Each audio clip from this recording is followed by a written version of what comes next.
Alabama A&M partnered up with Urban League to give away food boxes today. A&M was just one of several distribution sites. 2,100 food boxes were given out in total to the people of Alabama. 800 of those were given out here in Madison. The boxes had fresh produce, dairy items, and packaged meats.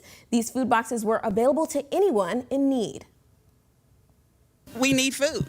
Everybody needs food, and this is something that we can do. We can provide the very basic necessities for people to live. With everything that's happening, people losing jobs, we can make sure we can at least get food on the table.